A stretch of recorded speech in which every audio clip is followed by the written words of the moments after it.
Ni azumi nake yi ba. Daga ta? Azumi nake. Azumi. Yanzu ka dauki azumi a cikin gidan nan baka gaya min ba tsakani da Allah.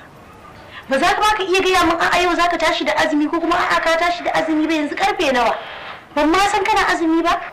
Ke kika yi da dan zan yi azumi sai na ga miki?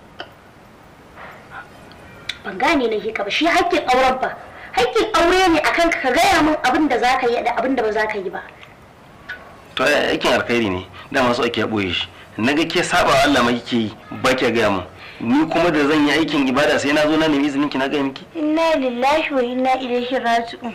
Yanzu da ma zargi na kake yi. Yanzu da ma duk fitan nan da nake zargi na kake yi. To in bana zargin ki fa kan me fita ba kike ba tare da izini na ba. Sanda duk kika ga dama sai ki dauki mahaifinki ki rataya shi aka fada ba za ma ki liba shi aka ba dan a gane ki matar aure ce.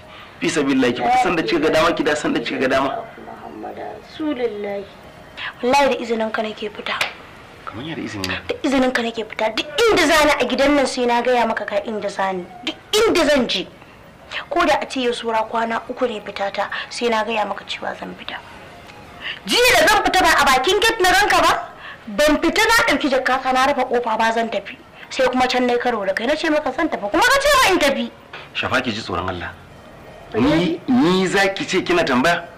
Ki ce kin tambayi izini na san na baki ka fita? San da kiga da kuke fito ki fa sai dai fa in zan tarar kawai ba kenan. Ba fa alahira bane ba fa bare ki ce an tsare ki ana miki tambaye kina da miki kare kanki to bari ga miki alahira ba magana kare kai. Iya abin da kai zaka zo da abin ka a rubuce kada ka rubuta shi da hannunka.